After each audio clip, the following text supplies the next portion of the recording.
नमस्कारम students. तो आज के लेक्चर में हम एक्टिव एंड पैसिव वॉइस पढ़ने वाले हैं।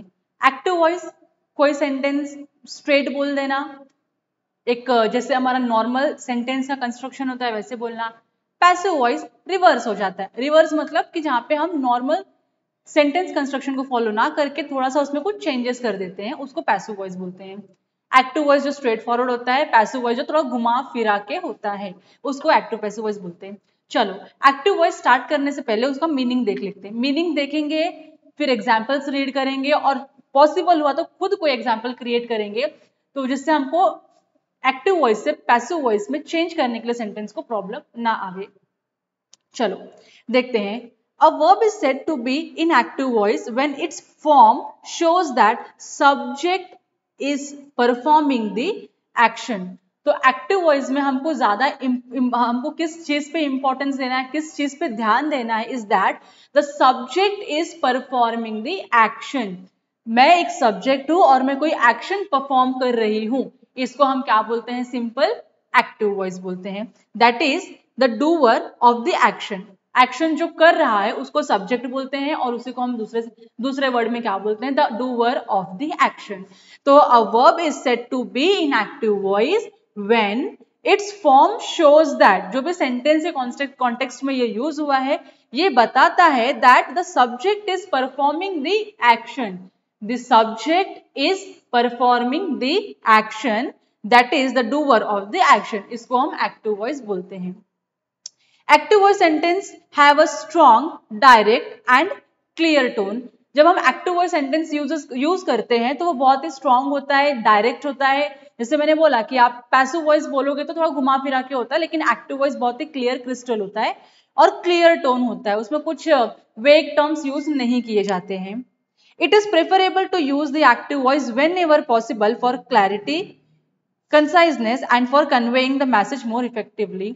तो जब हम एक्टिव वॉइस यूज करते हैं तो हम जो भी सेंटेंस बोलना चाहते हैं वो डायरेक्टली सामने वाले को अच्छे से समझ में आ जाता है इन द इंटेंडेड मीनिंग। मतलब जो भी मैं बोलने का ट्राई कर रही हूँ सामने वाला वो समझने का ट्राई करता है।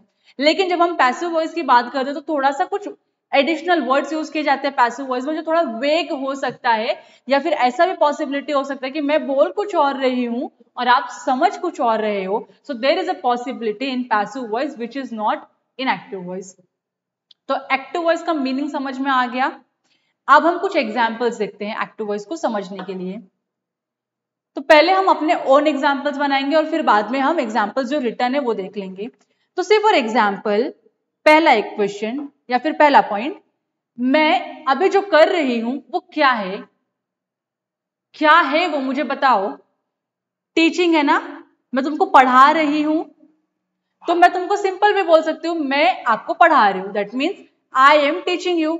देखो, आई एम टीचिंग यू, ये बहुत ही सिंपल है। हम सारे सेंटेंस जो पढ़ते हैं मैक्सिमम मेजॉरिटी टाइम में वो ऐसे ही होते हैं, स्ट्रेट होते हैं, क्लियर होते हैं।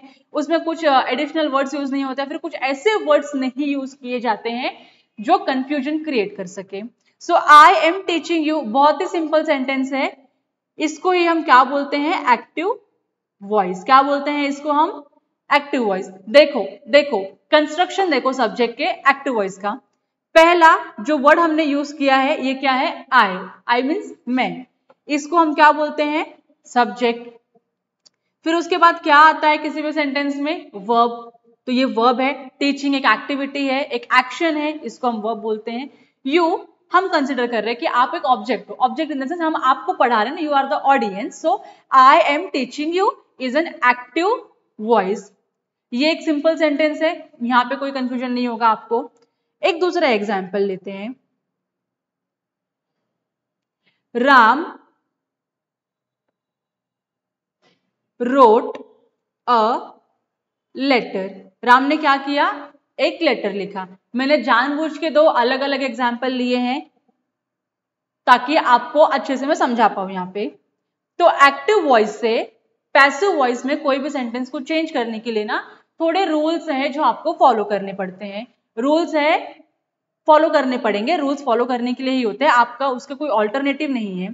तो एक नॉर्मल सेंटेंस का कंस्ट्रक्शन कैसे होता है? Subject verb object. कैसे होता है? Subject verb and object. तो यहां पे भी अगर आप देखोगे तो राम क्या है, एक सब्जेक्ट है। सब्जेक्ट मतलब डूअर ऑफ द एक्शन। जैसे यहाँ पे आई am teaching, I is the doer of the action, और डूअर ऑफ द एक्शन को हम क्या बोलते हैं, सब्जेक्ट बोलते हैं। यहाँ पे राम रोट अ लेटर, यहाँ पे राम ने एक्शन किया, राम ने एक्टिविटी किया, राम ने क्या किया, राइटिंग किया, कुछ लिखा उसने। तो यहाँ पे जो भी एक्टिविटी हुई है वो किसने किया है, राम ने। तो राम फिर यहाँ पे क्या बन गया, डूअर ऑफ द एक्शन, और डूअर ऑफ द एक्शन को हम क्या बोलते हैं, सब्जेक्ट। तो यहां से ये सेंटेंस क्लियर होता है, subject is performing the action. तो सब्जेक्ट एक्शन परफॉर्म कर रहा है, तो एक्टिव वॉइस हो गया। डेफिनेशन और मीनिंग पे तुमको ट्रस्ट होगा कि जो मीनिंग में लिखा हुआ था वही हमने फॉलो किया है। यस, हमने वही फॉलो किया है। अब इसको हम चेंज करने का ट्राई करते हैं। चेंज करने का ट्राई करने के पहले 2-4 रूल्स है, मैं आपको बता देती हूँ जो इस सेंटेंस को चेंज करने के लिए यूजफुल है। उसके आगे बहुत सारे रूल्स है जो हम आगे के लेक्चर्स में चेक कर देखेंगे।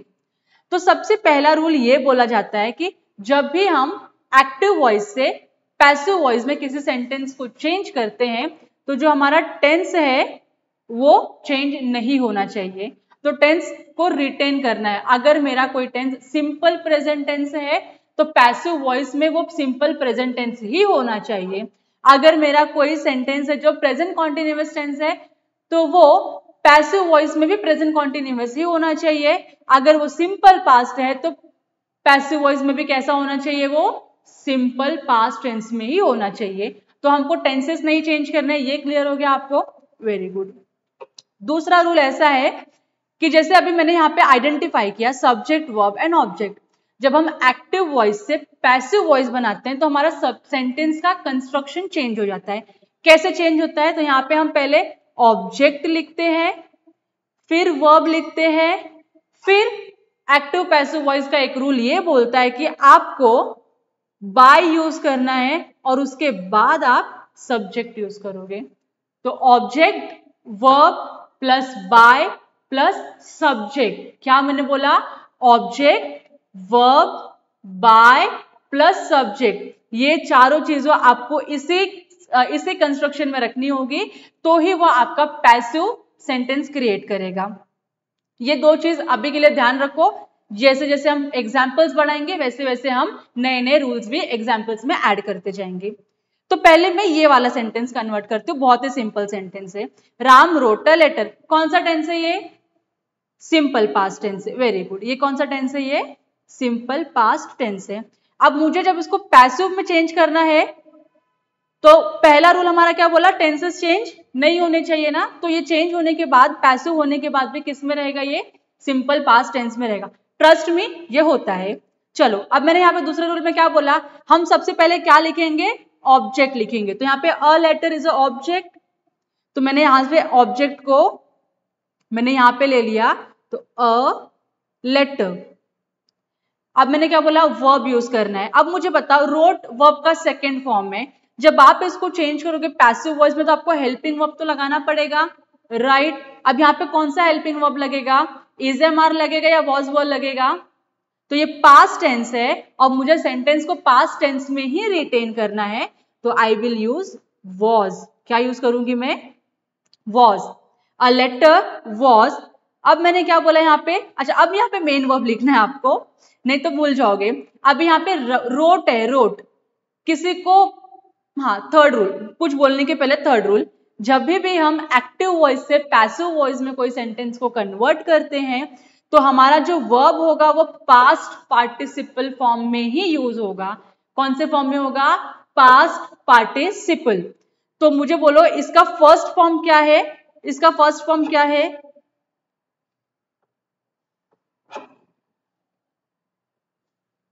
तो इसका फर्स्ट फॉर्म है राइट, इसका सेकेंड फॉर्म है रोट, और इसका थर्ड फॉर्म क्या बनेगा फिर, रिटर्न। क्या होगा, return. So a letter was return, क्या हुआ है, रिटर्न। अब मैंने क्या बोला, बाय ऐड करना है, तो मैंने लिखा बाय, प्लस अब क्या ऐड करना है, सब्जेक्ट। तो सब्जेक्ट क्या है मेरा यहाँ पे, राम, तो आई विल राइट राम। तो a letter was written by Ram, ये क्या बन गया तुम्हारा, पैसिव सेंटेंस बन गया। क्या बन गया ये? Passive sentence. कोई डिफिकल्टी है यहां तक अभी आपको तो मुझे प्लीज बताओ। देखो मैंने यहाँ पे जो सेंटेंस है, मैंने सेंटेंस का टेंस चेंज नहीं किया है, सेम टेंस में है, खाली मैंने उसके सब्जेक्ट और ऑब्जेक्ट का प्लेस चेंज कर दिया है। सब्जेक्ट की जगह पे ऑब्जेक्ट डाल दिया, ऑब्जेक्ट की जगह पे सब्जेक्ट डाल दिया, सेंटेंस को मैंने रिकंस्ट्रक्ट कर दिया। तो a letter was written by Ram is a passive sentence. समझा आप लोगों को? क्लियर है? Very good. अब चलो अभी हम फर्स्ट का आंसर देख लेते हैं। अब जब हम प्रेजेंट कॉन्टिन्यूअस टेंस में चेंज करते हैं, सारी चीजें सेम होती है, खाली एक रूल नया ऐड होता है, और उस रूल को ये बोलते हैं कि जहां पे वर्ब प्लस आईएनजी होता है, हमको उसको बीइंग प्लस वर्ब का थर्ड फॉर्म यूज करना होता है। क्या यूज करना होता है? Word being. क्या यूज करना होता है? Word being. लेकिन कब? जब सेंटेंस तुम्हारा कौन से टेंस में है? प्रेजेंट कॉन्टिन्यूअस टेंस में है तब। प्रेजेंट कॉन्टिन्यूअस या पास्ट कॉन्टिन्यूअस टेंस में जब तुम्हारे सेंटेंस है, तभी तुम बीइंग वर्ड यूज करोगे। ये समझा? चलो देखते हैं। अब जैसे मैंने रूल बताया तुमको, पहले ऑब्जेक्ट की प्लेस, सॉरी सब्जेक्ट की प्लेस पे क्या आ जाएगा? ऑब्जेक्ट आ जाएगा। तो यहाँ पे ऑब्जेक्ट क्या है? यू। तो मैंने लिखा यू। अब मुझे क्या लिखना है? अब यहाँ पे प्रेजेंट कॉन्टिन्यूअस टेंस है तो मैं हेल्पिंग वर्ब लगाऊंगी यहाँ पे। करेक्ट है कि नहीं है? हेल्पिंग वर्ब तो यूज करना ही है तुमको। तो you are, you are, you के साथ कभी इज एम नहीं यूज होता है, तो यू आर। अब फिर मैंने क्या बोला? कॉन्टिन्यूअस टेंस है तो हम क्या यूज करते हैं? बीइंग यूज कर सकते हैं, बीइंग यूज करते हैं। So you are being. अब फिर वर्ब आ गया तुम्हारा, वर्ब मेन वर्ब टीचिंग है। टीचिंग में से आईएनजी निकाल दो तो क्या बचता है? टीच बचता है। तो अगेन टीच, टॉट और taught, this is the third form of the verb, तो आपको ये यूज करना है, TAUGHT, टॉट। फिर मैंने क्या बोला? क्या यूज करेंगे हम लोग? तो बाय यूज करेंगे। तो मैंने यहाँ पे लिखा बाय। अब यहाँ पे सब्जेक्ट हम यूज करेंगे, तो सब्जेक्ट क्या था? आई। जब हम एक्टिव वॉइस में कोई सेंटेंस में आई होता है, आई, उसको हम जब पैसिव में चेंज करते हैं तो आई बन जाता है मी। क्या बन जाता है? Me. So you are being taught by me, you are being taught by me. तो ये क्या हो गया तुम्हारा? पैसिव सेंटेंस हो गया।